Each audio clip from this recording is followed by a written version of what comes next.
Assalamualaikum warahmatullahi wabarakatuh. Bismillah, walhamdulillah, wassalatu wassalamu ala rasulillah wa ala alihi wa sahbihi wa mawalah wa ba'du. Sahabat Ina yang dirahmati Allah, alhamdulillah pada kesempatan hari ini saya Ebi Rahasanatina bisa kembali menjumpai sahabat Ina sekalian dalam program Ceramah Akhir Pekan. Insyaallah sore hari ini kita akan mengangkat tema Ramadan, bulan yang penuh berkah, jangan sampai menjadi orang yang merugi. Sahabat Ina sekalian, kita sudah melewati hampir separuh daripada bulan suci Ramadan. Mari kita tanyakan kepada diri kita sendiri tentang apa yang sudah kita lalui di hari-hari ini. Sudah kita isi dengan apa hari-hari bulan Ramadan ini. Bulan ketika dibuka lebar-lebar pintu rahmat. Innahu tufattahu fihi abwabur rahmah. Sesungguhnya pada bulan Ramadan dibuka lebar-lebar pintu rahmat atau kasih sayang oleh Allah Subhanahu wa Ta'ala. Tatkala Allah Subhanahu wa Ta'ala berkata kepada penjaga pintu surga, "Ya Ridwan, buka lebar-lebar pintu surga." Lalu Allah Subhanahu wa Ta'ala memberikan perintah kepada malaikat penjaga pintu neraka, "Ya Malik, tutup rapat-rapat pintu neraka untuk umat Rasulullah sallallahu alaihi wasallam."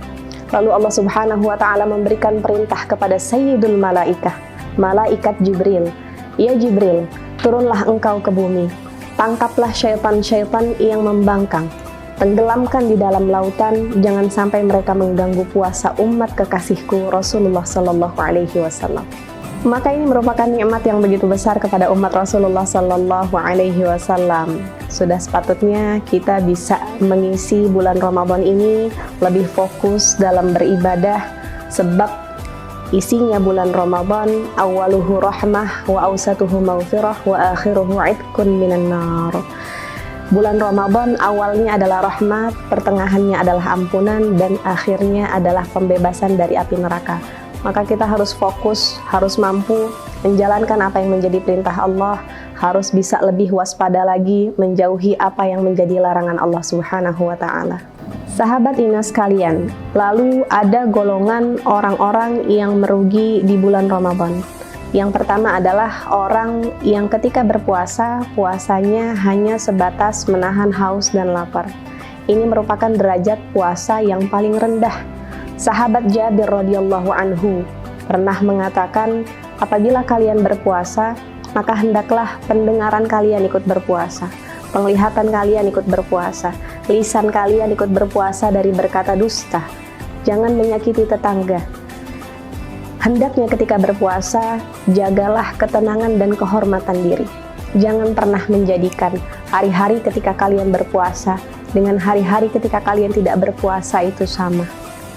Maka kita usahakan agar tidak menjadi orang yang merugi ketika bulan Ramadan, menahan diri dari haus dan lapar, juga menahan lahir dan batin kita dari segala yang dilarang oleh Allah Subhanahu wa Ta'ala.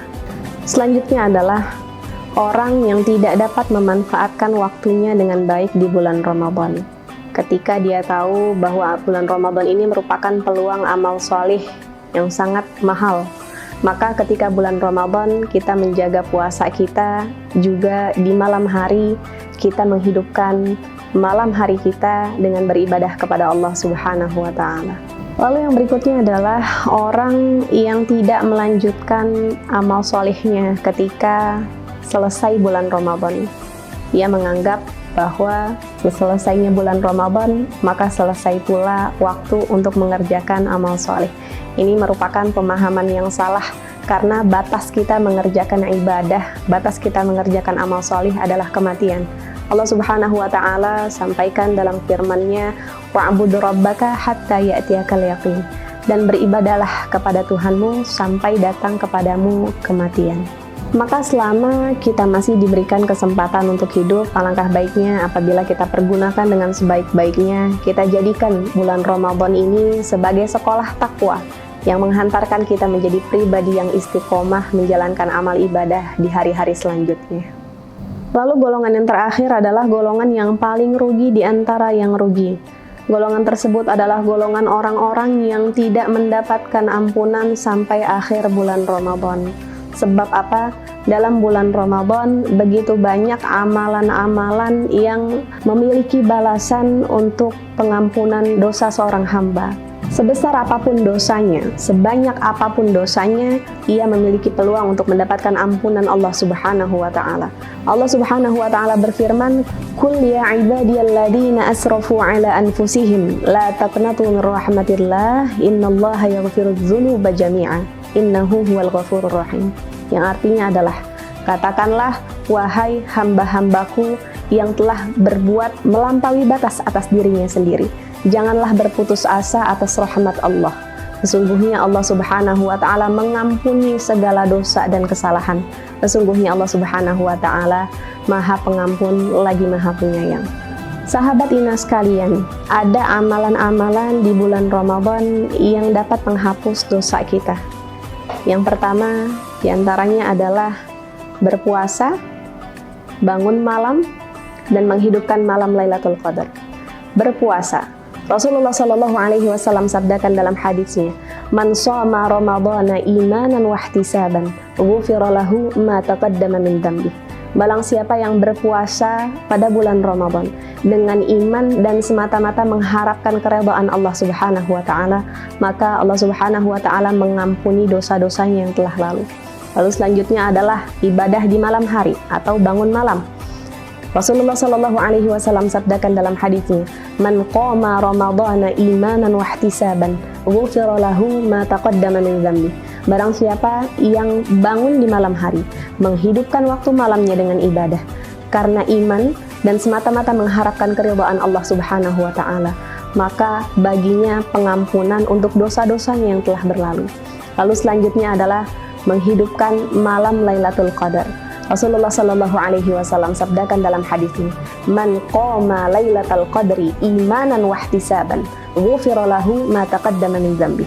Barang siapa yang bangun ketika malam Lailatul Qadar, menghidupkan malam Lailatul Qadar dengan iman dan semata-mata mengharap keridhaan Allah Subhanahu wa Ta'ala, maka Allah Subhanahu wa Ta'ala akan memberikan ampunan baginya atas dosa-dosanya yang telah lalu.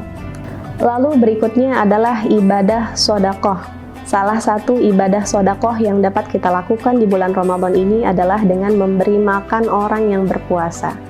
Kata Rasulullah Sallallahu Alaihi Wasallam, sedekah itu memadamkan dosa dan kesalahan, seperti halnya air yang memadamkan api. Dan orang yang memberi makan orang yang berpuasa itu memiliki keutamaan. Disabdakan oleh Rasulullah Sallallahu Alaihi Wasallam, barang siapa yang memberi makan orang yang berpuasa, maka ia mendapatkan pahala seperti pahala orang yang mengerjakan puasa, tanpa mengurangi sedikit pun pahala dari orang tersebut. Lalu berikutnya adalah banyak berzikir dan beristighfar. Rasulullah Shallallahu Alaihi Wasallam sabdakan dalam hadisnya, "Dzakirullah fi Ramadan maghfurun lah." Orang yang berzikir mengingat Allah pada bulan Ramadan, maka dia mendapatkan ampunan. Maka sungguh merugi apabila Ramadan sudah selesai tetapi dosa-dosa kita belum diampuni. Mudah-mudahan sahabat Inas sekalian, kita dapat mengambil pelajaran mengisi hari-hari Ramadan yang akan datang, yang tinggal tersisa beberapa hari lagi, dengan hal-hal yang baik, dengan amal soleh. Amin ya Rabbal Alamin. Sahabat Inas sekalian, semoga kita termasuk ke dalam golongan orang yang berbahagia dengan hadirnya bulan Ramadan, sehingga kita dapat mengisi hari-hari yang tersisa dari bulan Ramadan ini dengan amal kebaikan yang bermanfaat. Amin ya Rabbal Alamin. Demikian materi ini saya sampaikan, semoga menjadi ilmu yang bermanfaat untuk kehidupan di dunia dan akhirat. Hadanallahu wa iyyakum ajma'in. Assalamualaikum warahmatullahi wabarakatuh.